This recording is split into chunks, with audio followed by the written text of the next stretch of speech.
by the rivers of Babylon. Yeah, we sat down and we cried when we remembered Jerusalem. We were sick, Lord, near to dying. Oh,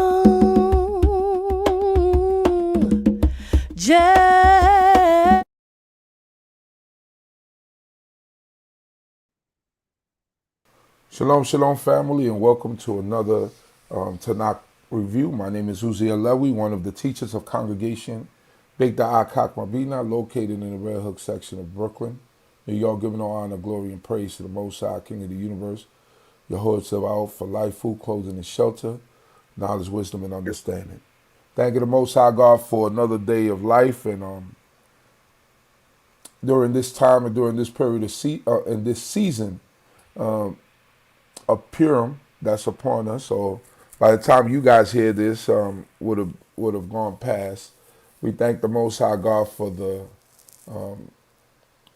even protecting our forefathers and allowing us to get past a period in history that was difficult for our ancestors, but through a woman by the name of Esther, the Most High God saw it fit, and her cousin Mordecai, to deliver his people from total annihilation and a genocide. So we thank the Most High God for that.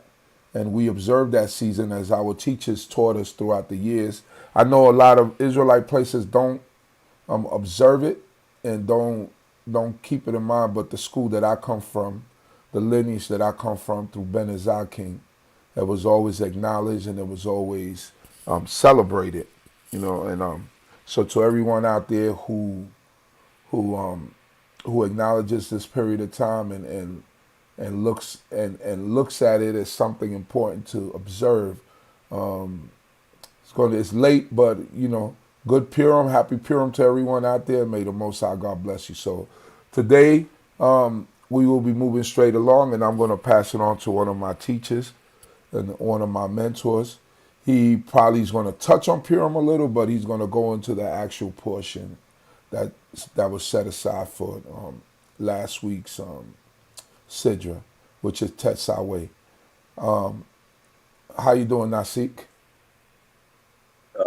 Great, Baruch Hashem. First of all, I'd like to give praises to the Supreme Intelligence of the universe, God of my forefathers, God of Abraham, God of Isaac, God of Jacob, and due respect to the platform on the D.C.B channel platform. Spiritual leader, Chief Prince Ariel Saska, to the host, Chief Uziel, to the Prince's Chief, Rabbinate Kohani, Maureen, visitors to the channel.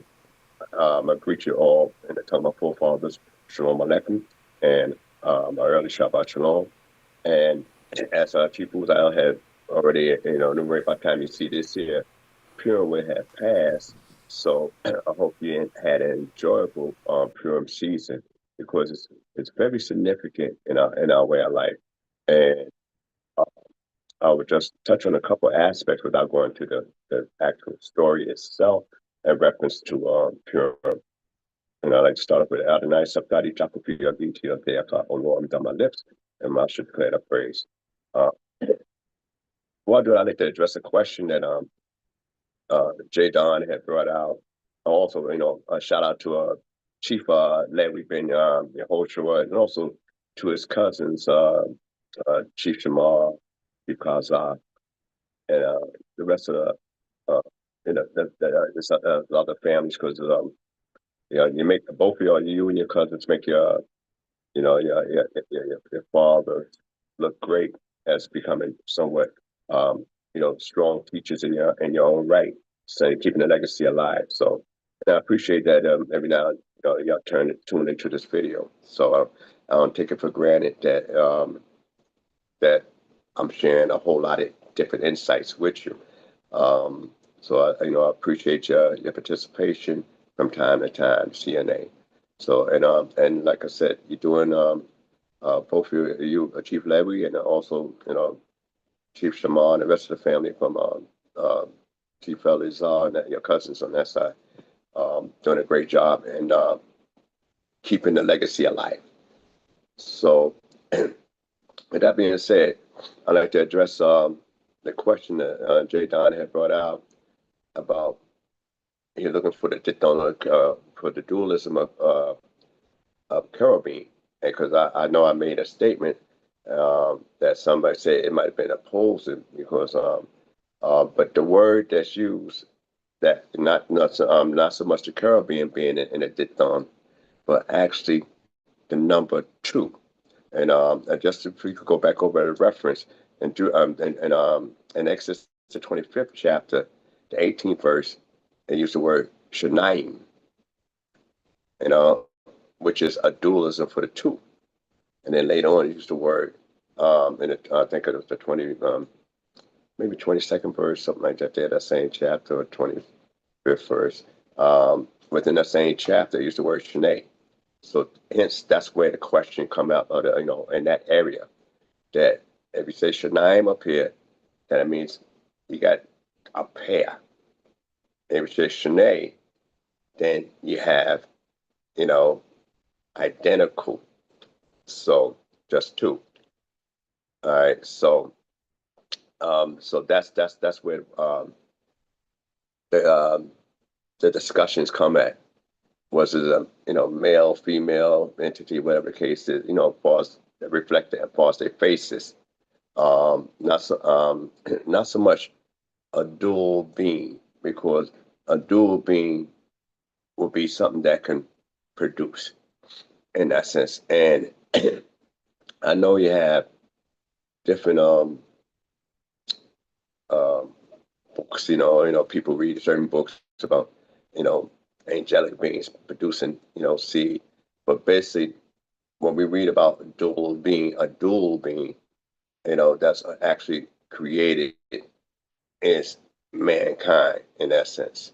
Male or female created he, them, and extrapolate for that. And everything else is created male and female.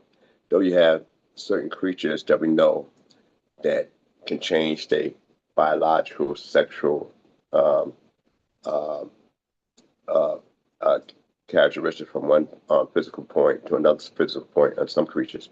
So that's but that's the reason why I mentioned about the controversy, or the discussion rather, not so much even the controversy, but the discussion in reference to when they had their faces out, facing one another.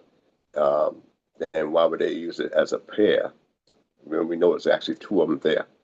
And we know it's 2, but why is the difference in that word? Shanaim that's used first, and Shnei that's used later on in the same portion. So I hope I was able to explain it adequate enough for your understanding. And any further thoughts, you could just leave it in the chat, and hopefully I'm able to address it. Now, and we have finished Teruma, and like I said, a lot of this stuff I'm gonna go back over, but in Tetzaweh, this particular portion, and thou shalt command. In this particular portion, it comes up every year before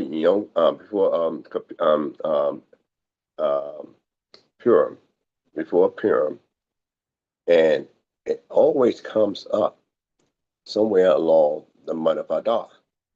Now, what's interesting in the month of Adar, or the 12th month of the year that it comes up on, is that what's significant is tradition. We know for a fact Moses had departed within the 12th month of the 40th year. And we know that from counting backwards from when Joshua, the morning period, when Joshua arrived, and, when the Creator had said, my servant is dead, be back and, be ready to move the people out in 3 days. So we know that already. So the date that's given traditionally is Adar the 7th. That's the traditional date that's given. And this particular portion, Tetzaweh, is always spoken on in that particular time. And you say, and also, you always close to the time of fast of Esther, and and the season of Purim. So what is interesting is that, and some correlations that you can extrapolate, is that Moses' name is not mentioned since his birth, and none of the sidros, no, in all the sidros except for this one, except Tetzaweh. So his name is mentioned in every sidro since his birth, except for this particular sidro right here. And you will say, okay, as I said in the past, he's more than the name. And that's one of the things that's interesting, that if we could learn some kind of analogy, when Moses asked for a name, on a low level, is the contract still in effect? Or, because I need to know if you're the same God that spoke to the forefather, Abraham, Isaac, and Jacob. I need to bring back the same information that the people respect as saying that this is the God. These are things, I understand how they were viewed by the patriots from a tradition, but just that in tradition entails us being able to so long since we've been without, staying truthful to you. So as a people, as a collective, and we know and the Creator, when you name something, as I said before in the past, you limit its particular meaning. You can categorize it in one particular spot. So a name itself limits and address one spot. And the Creator is above being limited as one particular spot. Though he's one in himself, he's without limits and without bounds.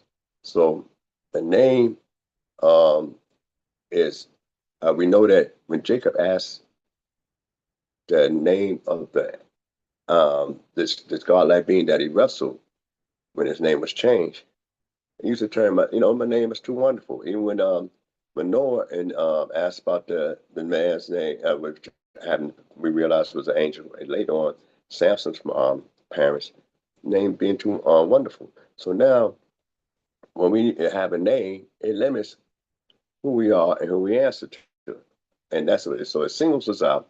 So it doesn't make you as important as the essence of you.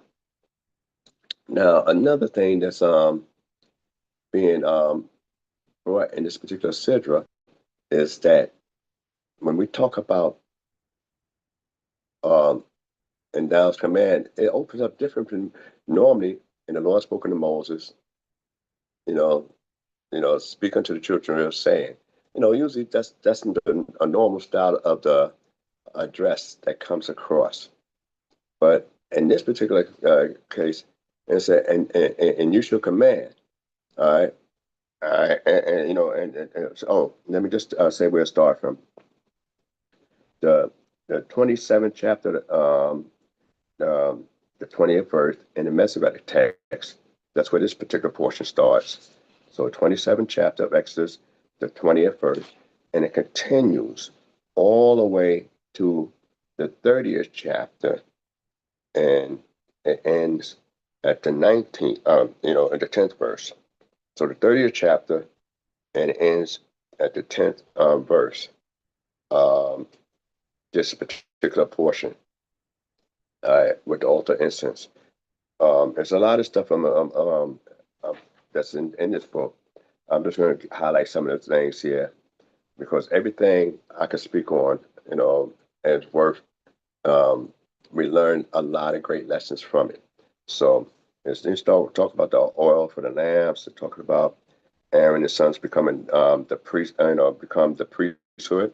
Talks about the ephod. Talks about the golden settings and chains, the breastplate of judgment, the robe of the ephod, other clothes for Aaron and his sons, and it brings into the preparation for sacrifices, a sacrifice of a bullock and 2 rams for a unique purpose, and then it goes on to the continual burnt offering, and it finally concludes with the altar incense. all right, which is the highlight of the Kohen job, which is done once a year. So, and so that entails this particular subject matter. So each one you can elaborate on in depth, and it has a unique message in depth concerning those particular portions. So let me try to jump in a little bit more in reference to when we think about this particular portion, and I'm going to read it in the 20th verse. And thou shalt command the children of Israel that they bring unto thee pure olive oil, beaten for the light, to cause a lamp to burn continually in the tent of meeting without the veil, which is before the testimony. Aaron and his son shall set it in order and burn from evening to morning before the Lord. It shall be a statute forever throughout their generations on the behalf of the children of Israel. Now, when we think about the menorah, it's inside. And this menorah, actually, when it's first made, is inside a mishkan with no windows. And you burn it, it's just, for a particular light on the inside. But what is interesting is what work do the Kohen going to be doing at night at the mishkan? And, that's one thing to consider. And when we think about a future, we know we got electric bulbs, like electricity and all this stuff. It doesn't negate, no matter how advanced we get in the future, whether it's an option to have the menorah as prescribed by God in this first portion from the Mishkan, and say, oh, we don't need to light that up. We hit the switch, for safety factors, because the Kohen is only allowed to do certain jobs in there, and that's it. But not actually allowed to actually sleep within that particular area. That's not his purpose. That's why later on you read about Solomon having different chambers as well. But it was not basically for you to actually live and talk about this is my quote unquote today, my man's cave, my asylum. No. So and we learn about this here now, and you say, well, why be so relevant in reference to to this, as I mentioned before, because the tabernacle is only going to be temporary. It was a long temporary process, but it was temporary. But the major thing was so God to dwell amongst us.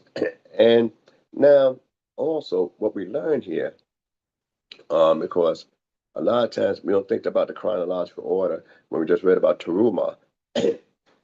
This as Terumah, as well as this particular portion, after my time, after the Sidra Yithro, when Moses is given laws, even in the book of, even in this portion of what they call Mishpatim, with the civil laws of a servant, all this is being taught within his first 40 days up on Mount Sinai. After God had the revelation with the people, they didn't want to hear God speak with them directly. So they designated Moses to go up on Mount Sinai and at that time and say, look, bring us back word. And one of the things we committed ourselves to was Nasik Nishma, which is, from Exodus 24, chapter 7 verse. We will do and then we will hear. And as always, most people say, let me hear what you got to say before I agree to do it. But this is how committed the people was, because it's coming from God and it should be for our good. So they accepted in that term. And so they showed that kind of commitment. And Moses said God was just going to, to prove us. And we knew we was going to hear something. We was prepared to meet God. We wasn't prepared to stay on the level that God prepared us for. That's a big difference. So we prepared to meet God, and he brought us into a sanctity space. We wasn't prepared to stay on that level. And that's the highest level as a nation collectively that any people have ever attained. And with all the other miracles, that time was the level, because they heard the voice of God, like Moses actually hear it all the rest of his life, as a man speaking to another man. And we couldn't deal with that. And so and it talked about the oil, all right, and pure olive oil. So Moses getting this information. Those names I mentioned, that's who God's talking to. Nobody up on that mountain for them 40 days and 40 nights except Moses. So why he up there on that mountain for them 40 days and 40 nights? It ain't just to pick up some tablets. He had to get further information to be able to bring people close. Now, we know, as we read a lot about, and it focuses on the Kohen in this particular portion, we know automatically, that another reason Moses' name is not going to be mentioned within this particular portion, because though he might act as a temporary Kohen, he was not going to ever be designated as the Kohen in a sense. So therefore, that's another reason why his name is not mentioned. And then it comes in at a time that you figure, as they refer to in around Hebraic circles, your sight, the time of his your sight. We don't even actually celebrate or pray. If we knew where Moses' grave was, we probably would enshrine that. We know that later on, when the Kushtan, as they called it later on, was just the brazen serpent on a pole that healed the people later on in the wilderness when he was bit with fiery serpents. And if they looked at that pole, they was healed. Later on, during King Hezekiah time, they destroyed that item. Now you say, well, how could you destroy something holy that actually healed people and God told you to make? Hence, why did Moses destroy the tablets when he come down? As you'll speak on later on this week. When God provided and made that, and it's holy. Why would you destroy that? What gives you the right to destroy that? So, and what was the higher meaning behind that? So, this is most sages and scholars say, well, King Hezekiah did the right thing when he destroyed it, but people started worshiping it. Yeah, and no one actually, say anything different. I just like to bring this up for thought, not because I understand the teachings of some of the different sages and commentaries in the book. I just want to throw this out there for you to give it some thought. King Hezekiah destroyed that staff with the serpent on it, in the Kushtan. And the sages said it was a good thing because people worship it. But then people believed the ark was a talisman during the time of Eli, most people refer to him as Eli, and Pinchas and Phinehas, Hophni and Phinehas, Hophni and Phinehas, when they were going to fight against the Philistines, and they decided to take the ark out like God was in the box, like it was some sacred shrine. And the Philistines took it. And then we know we got it back later on. They sent it back. We didn't pick it up. They sent it back. So this is, you wonder and say, well, okay, why that still remain intact? And why we still kept that when it was handled and even placed in an idolatrous area. So those are some of the things you could talk about and elaborate on more. There's a lot of different thoughts and views could be brought about that. So now when we talk about olive oil, why olive oil? Olive oil is the only fruit that you can get oil from without going through a process other than crushing.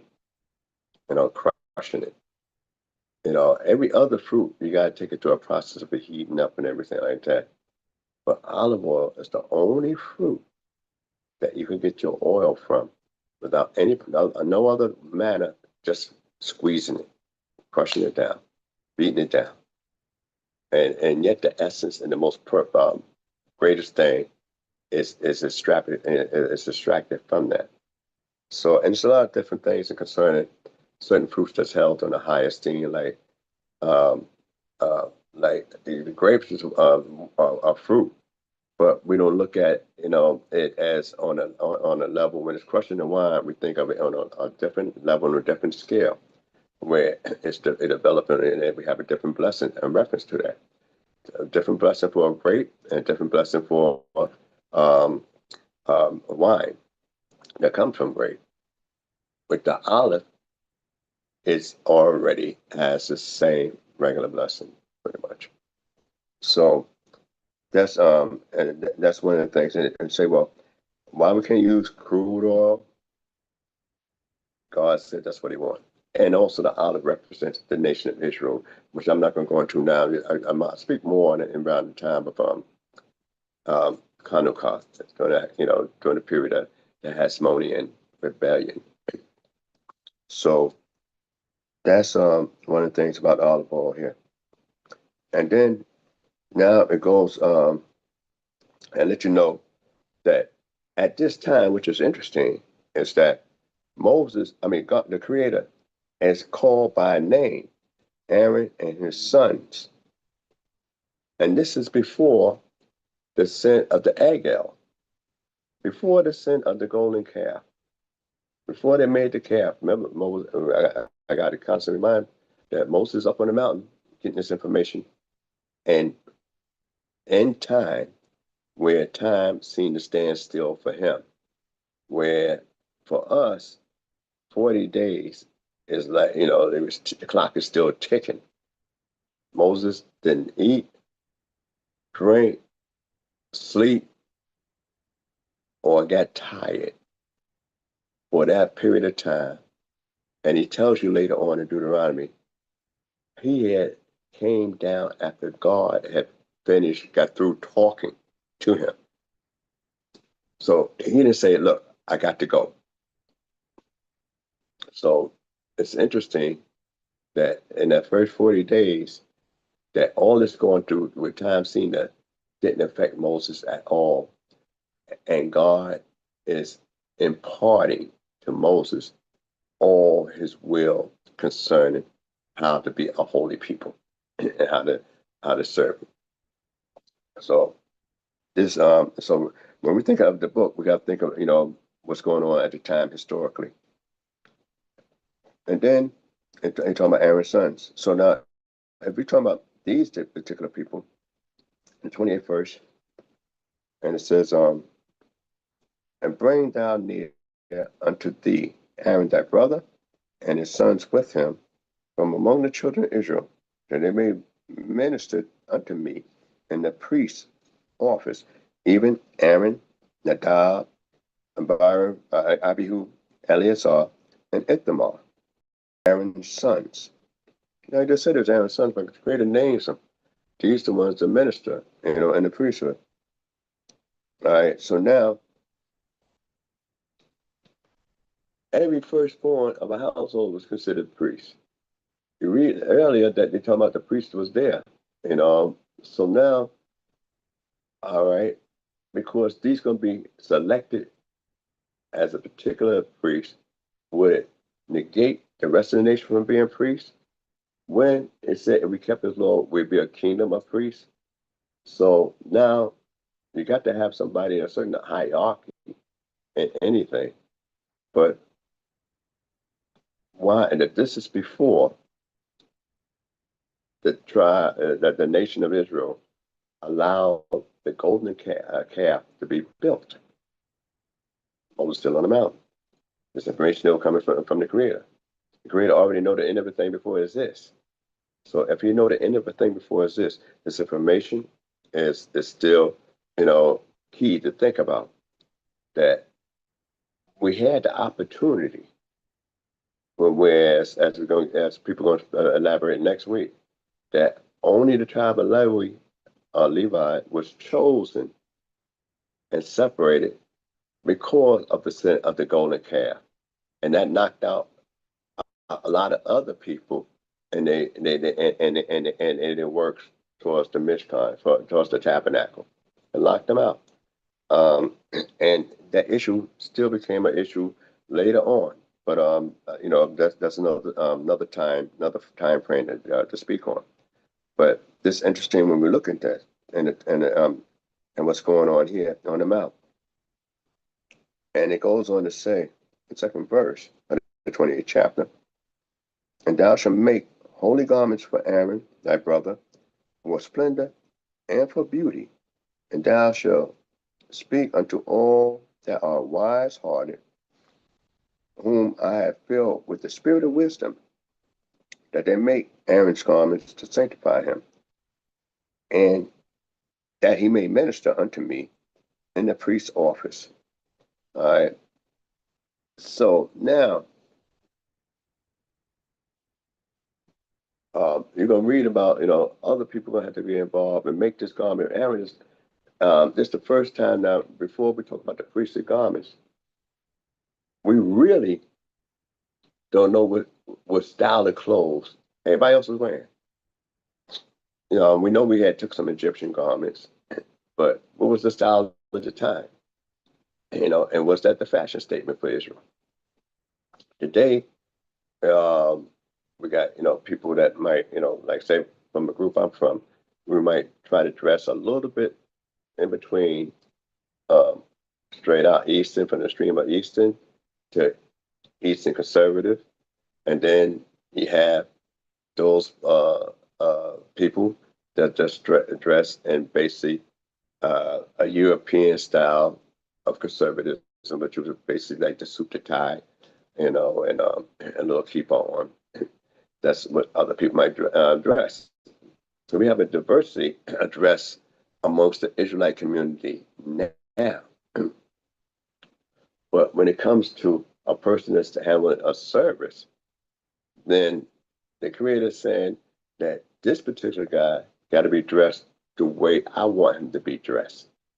So when we talk about people dressing non-cultural, then that's a debatable issue. When we say non-cultural, it becomes a debatable issue. But one thing that's never a debatable issue is what is considered proper presentation before when you stand before somebody of authority, what is proper presentation. And the Creator saying that though I selected these individuals, they had to dress a certain way to be presented to me.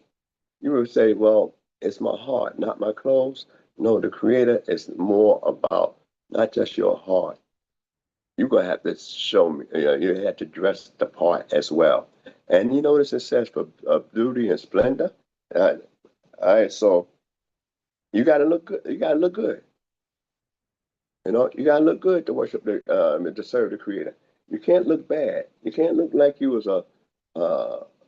somebody that's a vagabond and throwing it tossed to the side. You must look good.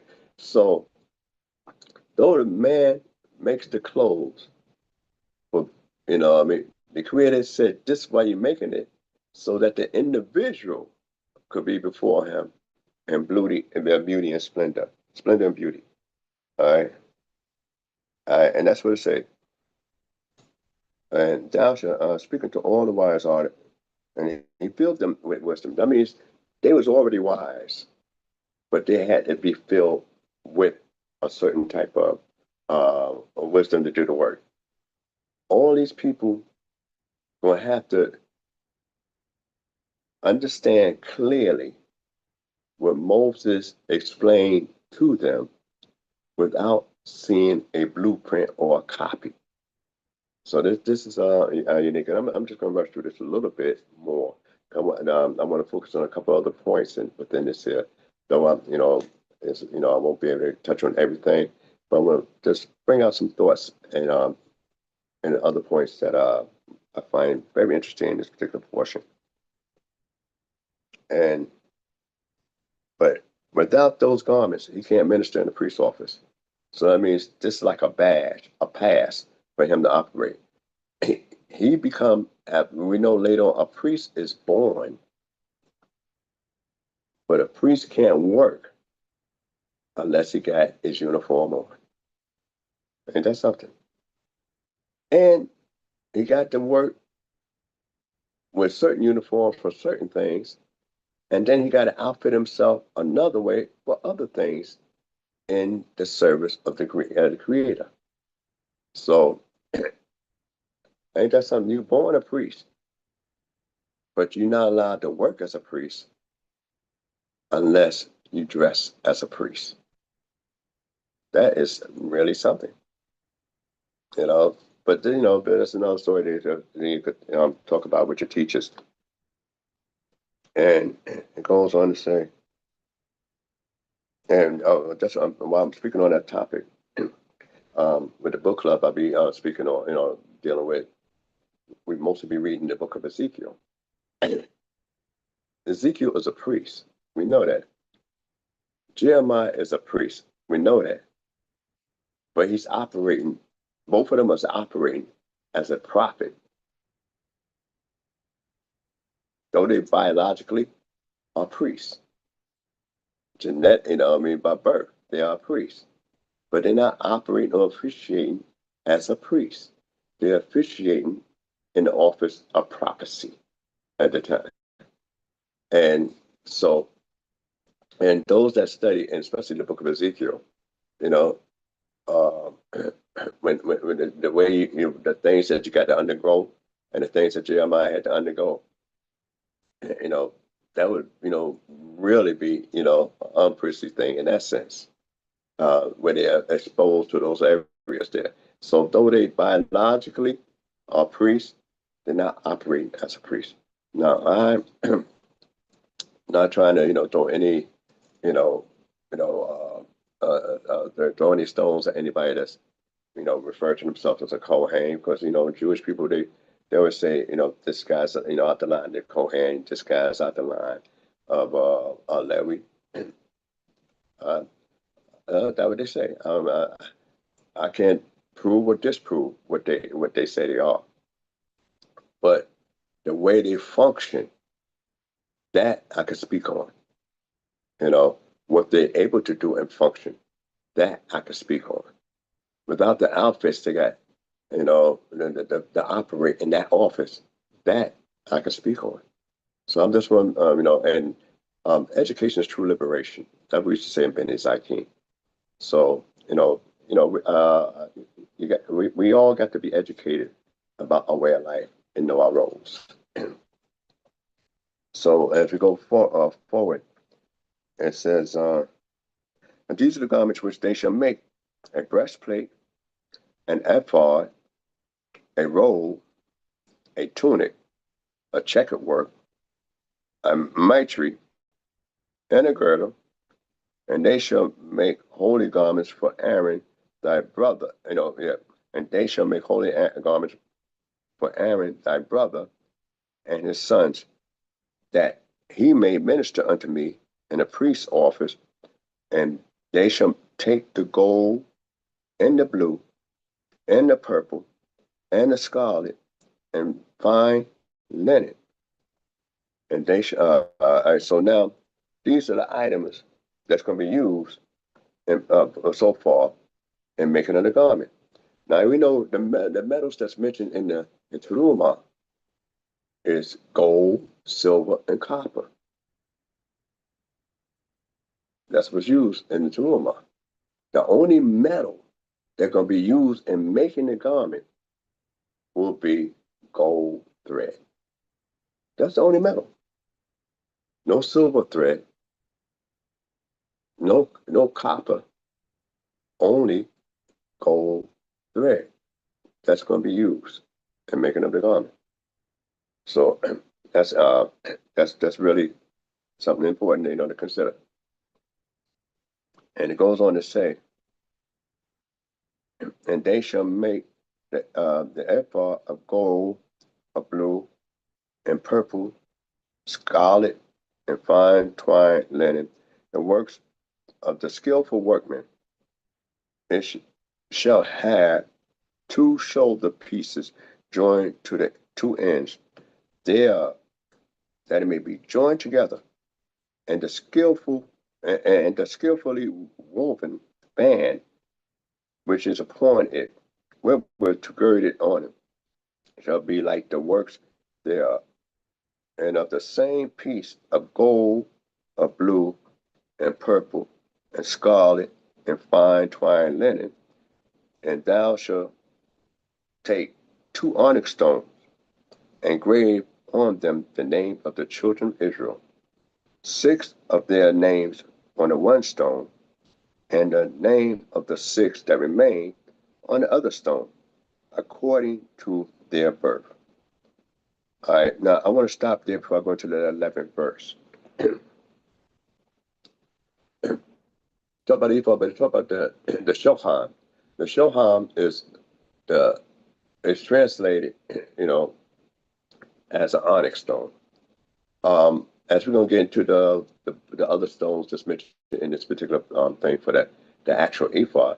So you had 2 big onyx stones that had to be strapped on his shoulders, and they had the names of the tribes of Israel. And then you notice it says 6 on one and 6 on the other. Now, and it said according to their birth. All right, so now when they say according to their birth, there's no mystery who was born first. So it's not about whether he was a handmaid's son or he was actually one of the wives, Leah or Raquel. It's according to your birth, God held them in a certain status, be put on the breastplate. Now, now though it's a controversy between one of the commentaries on it, Rashi and Rambam and different other guys, I forget the other guy's name, about how it's written out and how it's done on there, and then which one go on one side, which one go on the other side. There's always a controversy about that. Or do you just mention the actual 6 of the wives and then the 6 of the handmaids on the other side? That those are different issues that come up. So now let's think about this particular stone, the 2. The first thing we think about when the stone is that it's actually, what we say a black stone.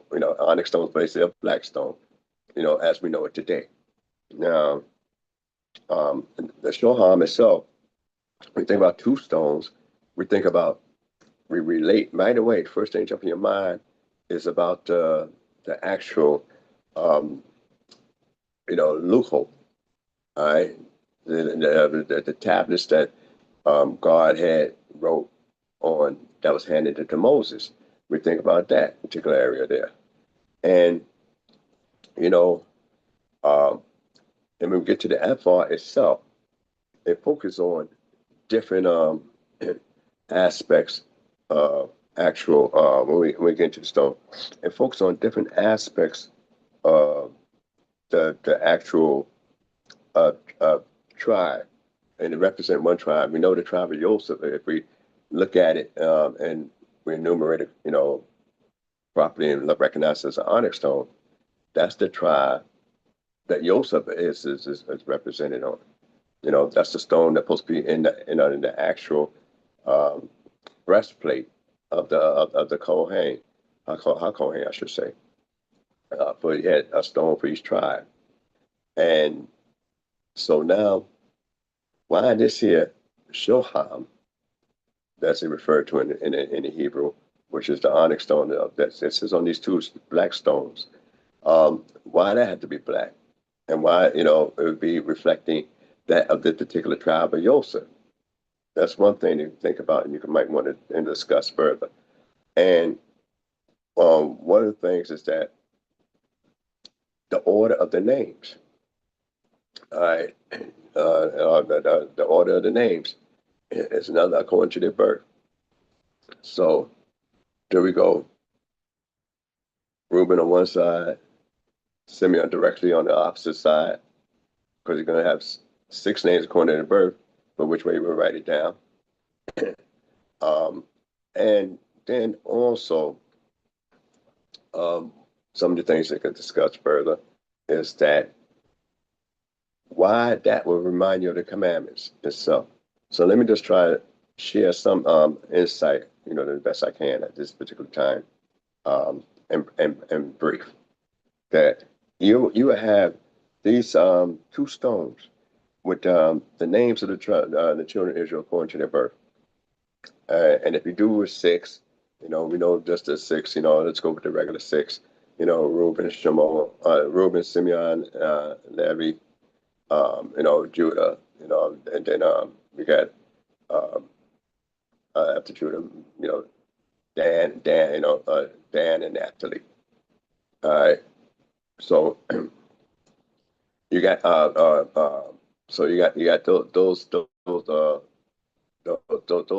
those particular 6 on one stone, and we go with that simple according to their birth. But the wording is a little different, in the Hebrew. But I'm not going to go into that now. You could just sort through that yourself. But what it is that if we spell each one of their names out according to the order of their birth, then if we spell, and because Joseph and Benjamin be on the other stone, you have 25 letters on one stone, and 24 letters on another stone. So the stones wouldn't be balanced, because if we write the names the way it's actually written under normal circumstances, it'd be 25 letters for the first six guys that's born, and only 24 letters for the last 6 guys.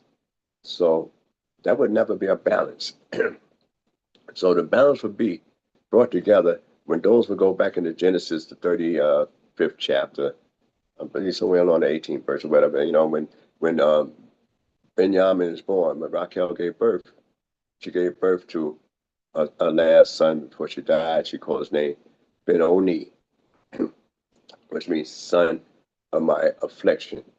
All right, so they call him Ben-Oni, and Yaakov called him, Benjamin, son of my right hand, and only in that spot in the scripture that Benjamin's name is written with 2 yods, 2 yods in his name. Every other time you read where Benjamin is written in the Hebrew language, it's written with just 1 yod. But at that time, it's written with 2 yods. And with those 2 yods, that according, at the time of their birth, what they was called, it's not just the order, but at the time of the birth of when they was called, because the word, like I said, I don't want to go into it in the Hebrew. That means that you will have 25 on one side letters, and you have 25 on the other side of the particular stone, with Yahweh's name being spelled like we find it the first time he's called by his father Yaakov, is spelled with 2 yods, and that's the only time you'll find it in the scripture, like that. So, and what else is very interesting? And when we look at, we say, well, how could these 2 stones kind of reflect the loopholes, the commandments, the 2 tablets that Moses brought down, and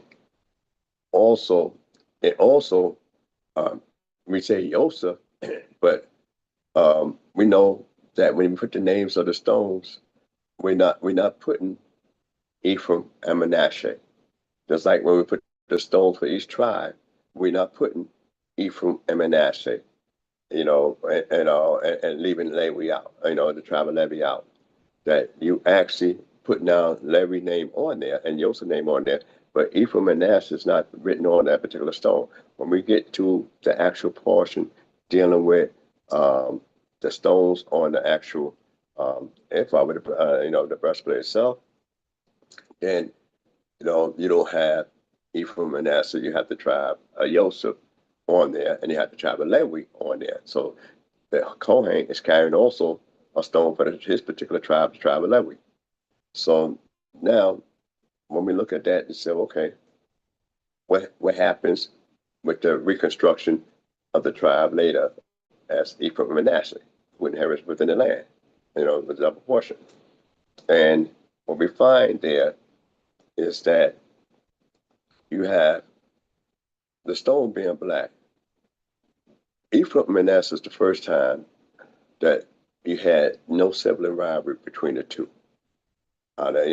Generations, you had a little bit of sibling issues with Abraham, sibling issues, of course, the big one with Jacob and Esau, and under Isaac, and then the greatest sibling issues was with Jacob when 11 wanted to get rid of one. 10 want to get rid of one. Excuse me, 10 want to get rid of one. So this is when Ephraim and Manasseh is born, you have no more sibling issues in that area there. So so this, and they born in Egypt with within a particular family in Egypt, but they raise and maintain a unique identity of their father Joseph and their grandfather, Yaakov, great grandfather and great great grandfather.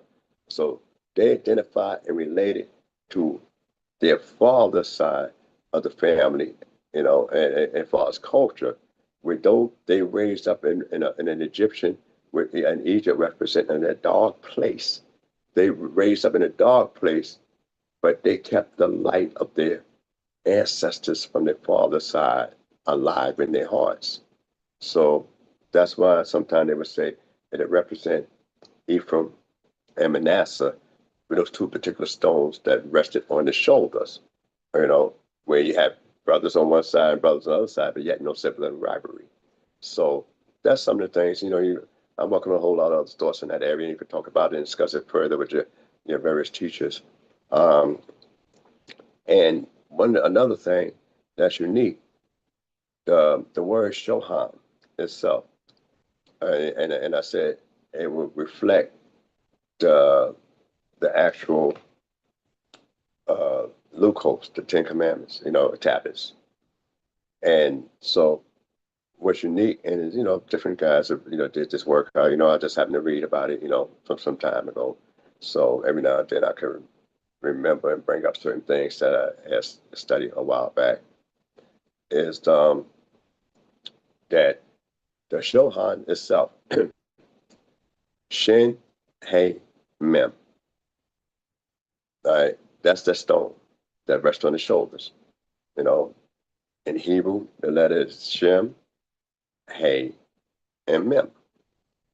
So now, if you spell out, the word Shin in Hebrew, spell it out, which means like Shin, Yo, Nu. You spell out the word Hey, Hey, and Yo. And Mem is a Mem and another Mem. Or sometimes, people want to say Mem Sophie, which, but it's a Mem and another Mem. The numerical value of that adds up to a certain number. And it's a number is, I'll just leave that for y'all to do, without me just telling you the number.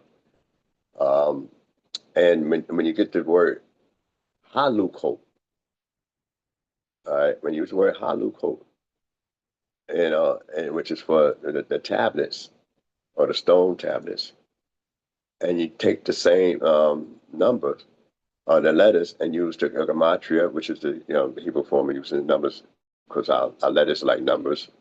You come up with the exact same number when you spelled out Shin, Hey, Mem, and dealt with it and gave it this numerical value, and then you halukot, which for the actual tablets, you come up with the exact same number, which refers back to that, and it's called a thing, a memorial, you know. So God can remember us, I mean, so it's actually, this is stones for memorial. And he said, well, does God forget? So why he need to be reminded?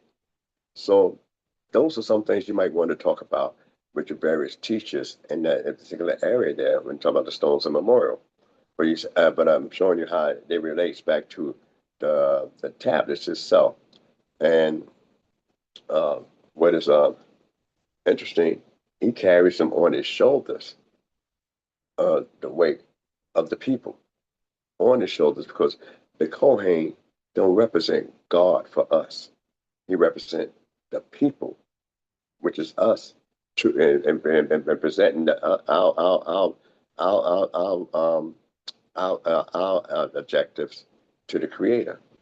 So he's supposed to represent us, as a people, the nation of Israel. He's not representing God. He's actually a worker for the people, on behalf of the people, and God allowed him to address them at certain times. So this is some of the things that you get from dealing with that particular area there. And then also it's another unique thing, the spelling of the Shoham. It could be spelled Moshe, or it could be just juggling the letters around, the letters around. You could come up with the word Moshe, or you could change it around and then come up with Hashem, the name. There's a thing with names on it too. So these are some of the things, that you could just actually look at and maybe get some other, and there's other correlations that could be, I just gave you just a snippet of the different commentaries and and correlations that they extrapolate and spoken on this. As many of them, but I'll just share just one little portion of an insight in reference to that, because most people tend to avoid this particular portion simply because they're so far removed. But then you want to say, well, what we learn here is about holiness. And when we learn an area of holiness here in this particular portion, then we learn something that we had no concept of, other than when the Shabbat was created. That's where we got the term sanctity. When we get to be prepared to see to hear the voice of God, that's when we hear a term of sanctity, of holiness, kadosh. But when we deal with the area, guys like Enoch, we don't see no terms such as speaking about holiness. You read about, the term that's used is, we could call them righteous individuals, but they walk with God. You not walk with God.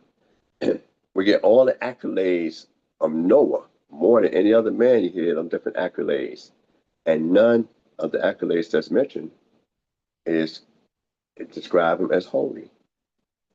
When you get to another guy who have a lot of accolades, Job, none of his character is described as holy. And we know Noah made offerings. We know Job made offerings. Let's deal with Yaakov, one of our patriarchs. I'm skip past Abraham, skip past Yitzchak, which we know God, dealt with all three of the patriarchs. But I'm just going to focus on Yaakov.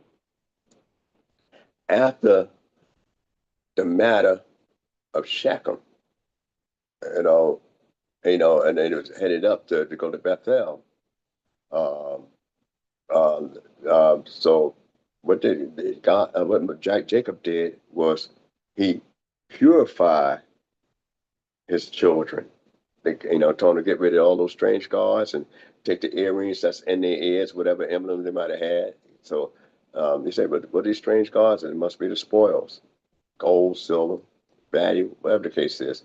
There's a lot of discussions can go on to that, but I'm not going to focus on that. And they go up to Bethel. So, but he told them that you need to purify yourself and your garments. But it's not the word kadosh is not used there, in that sense. So we are brought into a whole nother arena as Israelites when we come into Mount Sinai itself. And so that's a unique term that's exclusive that was developed later on with us. Let me go just a little bit more, skip over a couple of things. I don't want to be too long in this. And all right, but I'm gonna skip down to the 12th verse of that same chapter, 20th chapter. And thou shalt put the two stones upon the shoulders of the pieces of the ephod to be stones of memorial for the children of Israel, and Aaron shall bear their names before the Lord upon his two shoulders for a memorial. So I tell you why those two stones are there. All right, I just want to make sure we have an understanding. Now, let's do the breastplate with judgment, and it goes on to talk about the making of the breastplate. But I wanted to, I'm going to read a few verses. 15th verse. And thou shalt make a breastplate of judgment, and the work of skillful workmen, like the work of the ephod. Thou shalt make it of gold, of blue, and purple, and scarlet, fine twined linen shalt thou make it. 4 square it shall be, and double a span shall be the length thereof, and a span the breadth thereof.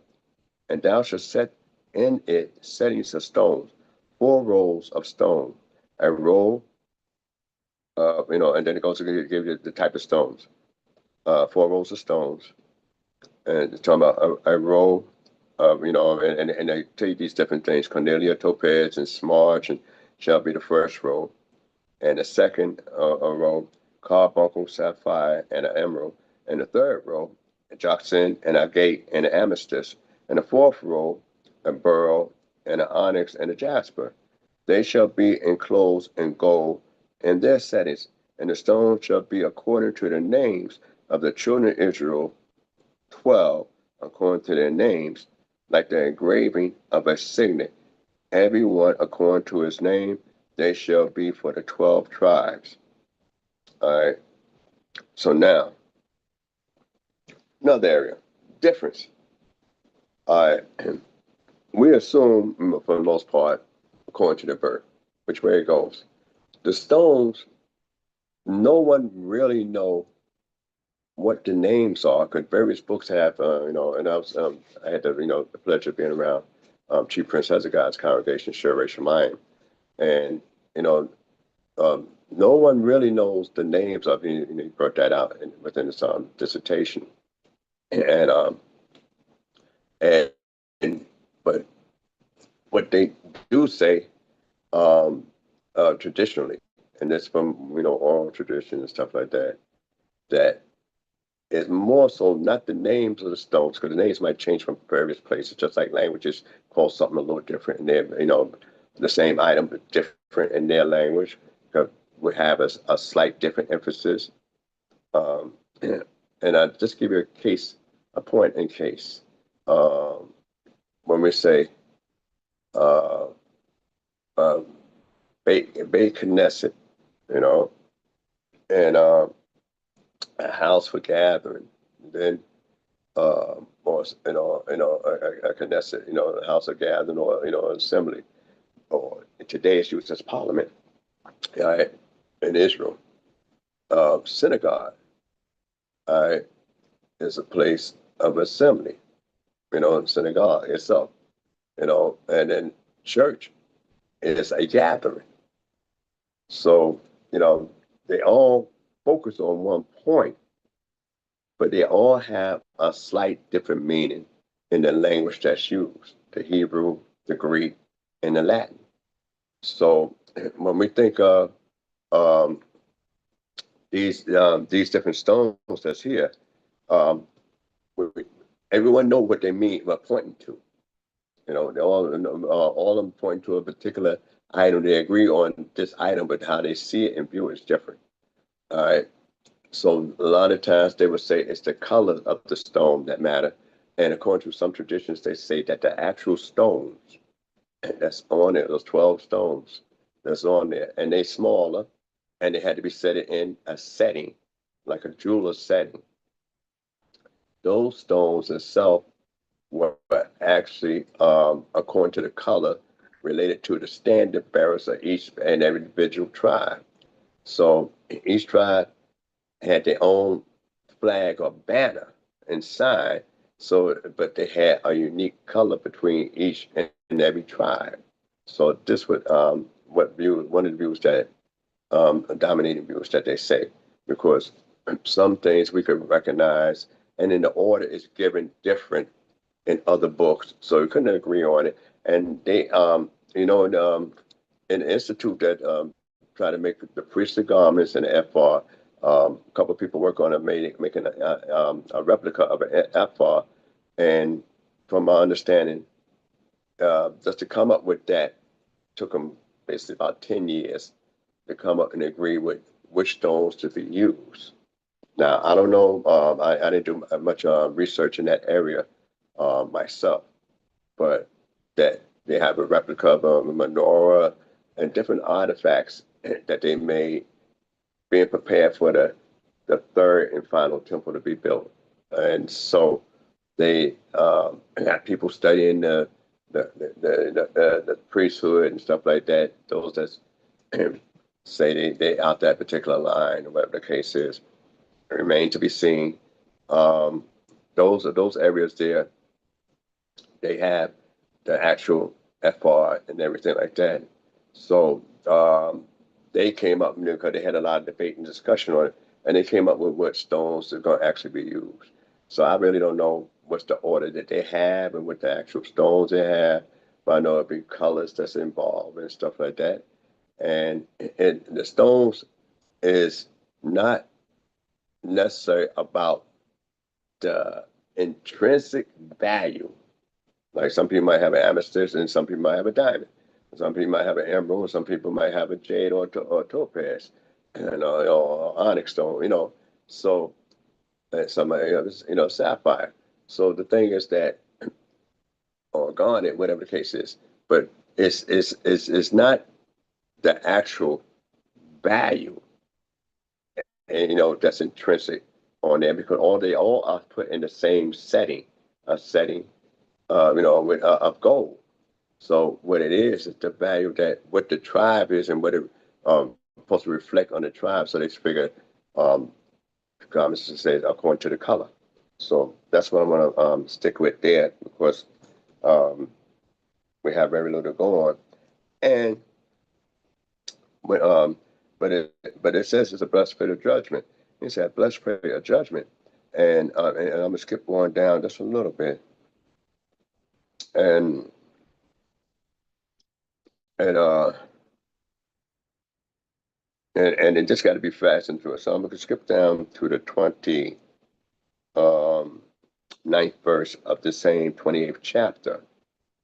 And it says, and Aaron shall bear the names of the children of Israel and the breastplate of judgment upon his heart when he goeth in unto the holy place for a memorial before the Lord continually.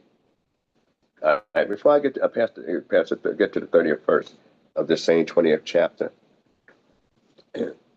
that means right then you had the holy place and you got the Holy of Holies. The holiest holy is the furthest west in the Mishkan, the entrance usually on the east. And You only can enter the Mishkan in one direction. All right. So now, when the Holy Holy is sitting in there, the Holy Holy rather, you have just the Ark of the Covenant with the tablets when everything's come fully, finished. In the holy area, you have the menorah, you have the table of showbread, and you have the golden altar. The menorah will be more towards the southern part, the showbread will be more towards the northern part, and the golden altar just before the veil of the Holy of Holies. And then you have other items, utensils and stuff that's going on there in order to perform the duties that's in, when the Kohen go in there. And so that's the holy area. And that's called Moed Ho'eh, sometimes referred to as a tent of meeting.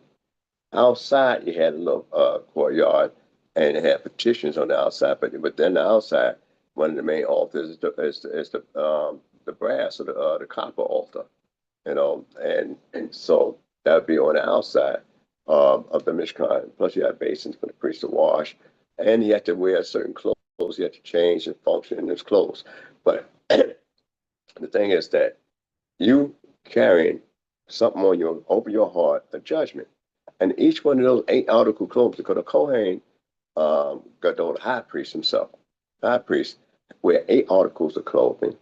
The regular priest, his 4 sons, will have 4 articles of clothes. So it's only going to be 1 breastplate. And only going to be 1 shochan that he must wear. And there's only going to be 1 zitz, which is the plate, a golden plate that's tied with a blue ribbon it says holiness to the Lord, holy to the Lord. All right. So those are some unique items that he had, as well, and the me'il with the ephod with the me'il, which is with the bells and the pomegranates at the bottom, and in between.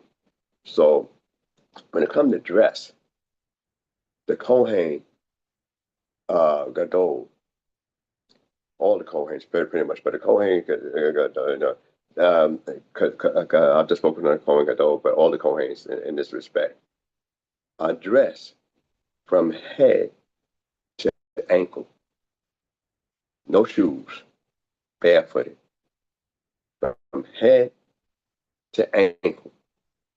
That's how they dress. And the thing is, I mentioned earlier, when Moses had his first encounter, and God said, "Take off your shoes, for the ground you stand upon is holy ground." And it also makes you more sensitive. So normally, each one of the garments that the Kohen might have, say like they a Kohen Gadol, they wear the wrap on their head. All of them had a turban, but some had hats as well. But the wrap, they keep your mind, your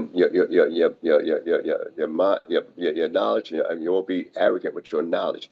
Keep that under wraps. So the symbolism, that they use for all 8 articles, I'm just going to go through a couple, that it keeps you from being arrogant because you think you know a lot. A lot of people like to flex, say, their mental superiority over some people that they think they are smarter than, and flex like that.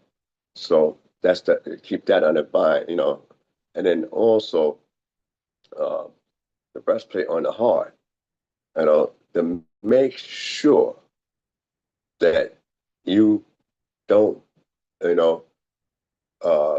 deal falsely in judgment.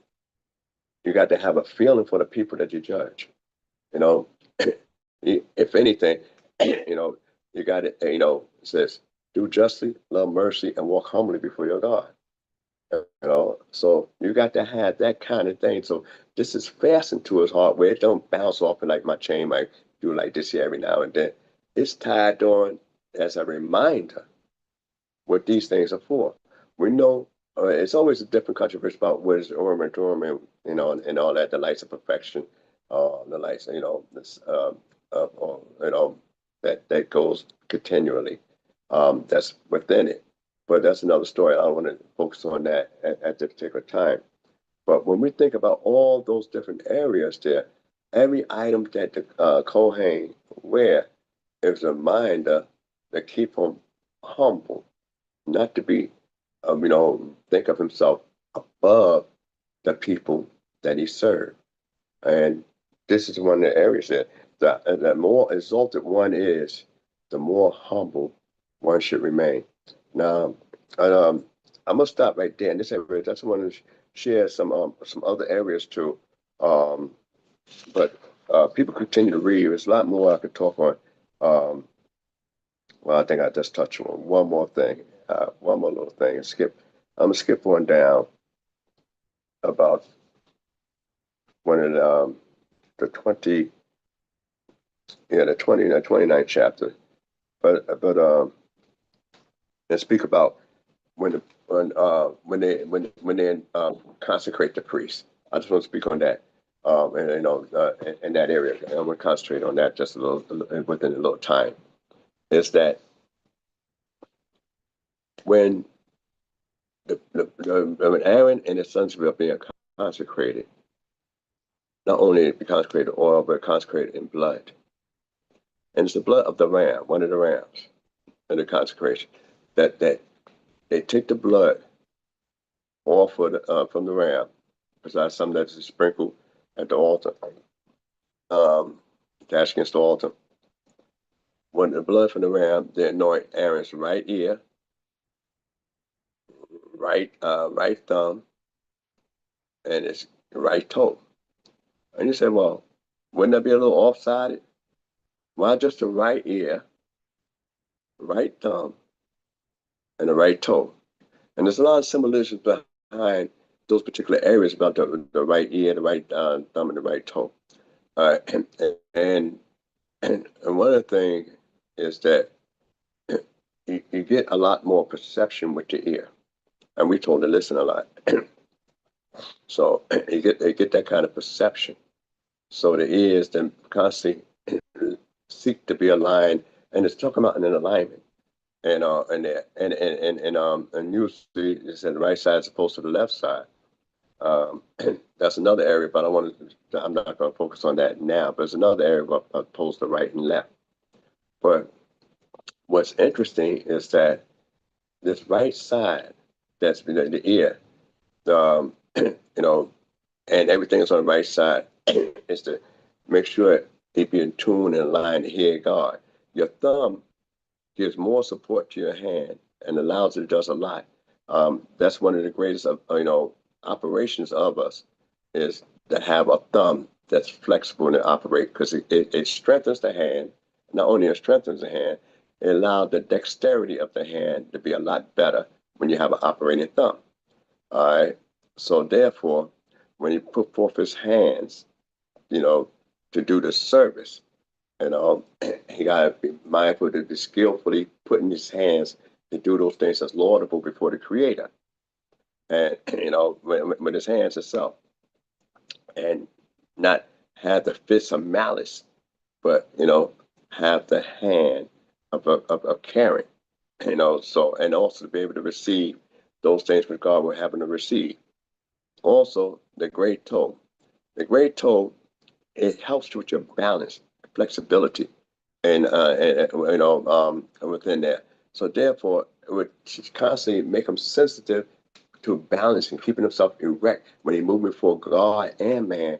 And not only that, in his various movements in life, and also that itself being balanced, he's staying constantly a role model for man to say, this is how I need to be before my God. So therefore, his steps will be always a step of righteousness, a step of justice, a step of integrity, so those type of things. So not only you can hear the cries of the destitute and plead their cause, reach out and extend the hand of charity, of faith and hope, and also be quick to run to an aid of his fellow man. So you got a lot going on. But then just look at this area. This is for him to be able to stay humble. And though he's put up on this at this level, he's meant to be humble. Whereas Moses bringing the Lord down, bringing the greatness of God down to earth, by bringing the Lord different things. And Aharon himself was trying to bring the earth and the mundane things upward to God, since the altar and everything else is sent upward, burning upward, and the prayers of man and the care of the people, bringing them closer and upward to God. So where Moses brought God close to earth by bringing certain things down, some godly things down, and was supposed to bring the people of earth and things of earth closer to God. So that's some of the things that's there. But one of the strange things about the anointing is that now we have the one they call Sarai, a leper. And a leper himself, let me speed this up. A leper themselves, they also is anointed on their right ear, right thumb, and right toe, like the priest. But their purpose is different. Their purpose is to be able to come back within the congregation of the Lord, where the priest, his purpose is also to act in a humble state, before the Lord. So whereas one is coming back from the Lord, the other one's meant to be kept in a humble humility state, before the God, so that all the accolades that's put upon them don't corrupt them in that sense. So and there's a lot more and I can speak on in that area there, but we'll be addressing other areas, in the future. But Moses himself was a unique individual, and he getting this information while up in the mountain the first 40 days. Now they go and talk about the hidden things. Just like Moses' identity was, his mother hid him for 3 months. And there's the correlation between this particular Sidra and Purim. He was hidden, for 3 months. His mother could no longer hide him, and he put him within a different word from the Hebrew for the ark. Same word that's used for Noah's ark is used with Moses. And like I said, it meant to preserve life. And the thing was, he was hidden from the Egyptian and Pharaoh, who wanted to slay all the male children. And also in the book of Esther, that her name, though in the Persian language would mean a star, it means hidden, hidden in the Hebrew vernacular. And also Mordecai, he's a Benjamite, but he's referred to as a Yehudi in the book of Esther, and we don't know what his actual Hebrew name is. And he told to hide their identity. And she did hide her identity in that. And one of the things that's unique in the book, just like Moses' name is not mentioned in the book of Tetzaweh, Purim, the Creator's name is not mentioned directly in the book of Esther. Don't have the whole book, but we know God was working behind the scene, and we know Moses is working, behind the scene in a sense, because you're getting this information, from without people really witnessing this information being given to them, and we know God's working behind the scene without God even, saying that this and thus is what I'm going to do. So it's a lot of things dealing with those particular things, and the Purim means lots. With the Urim and Thummim, those are lots. You cast that to find certain information, and Purim itself means a lot, and Haman himself, he believed and said, look, let me find the right time to actually do certain things. When our way of life is about a right time to do certain things, in that sense. So everybody pretty much knew when Moshe passed, so he figured that would be a good time to implement the destruction. But according to most commentaries, they say Moses was actually born within the same day he passed. So those type of things, you're gonna find a lot of correlations when you look deep between Tetzaweh and Purim itself. So we got some of what I said, and any mistakes from my own, and leave anything, any questions. Hopefully I can answer in the comments. And I say Shalom Aleichem and early Shabbat Shalom. Hallelujah, hallelujah. Torah about Nasik, and thank you all for listening once again. I hope that everyone will have a good night's sleep, and Yah willing, we'll see each other again in the AM. Shalom, shalom. Hallelujah.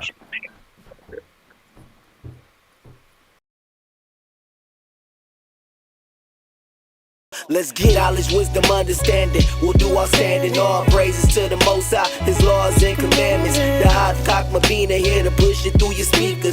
Judgment, truth, and love should be coming from the leaders. Yeah, knowledge, wisdom, understanding. We'll do our standing. All praises to the Most High, His laws and commandments. The hot CHOKMAH BINAH here to push it through your speakers. Judgment, truth, and love should be coming from the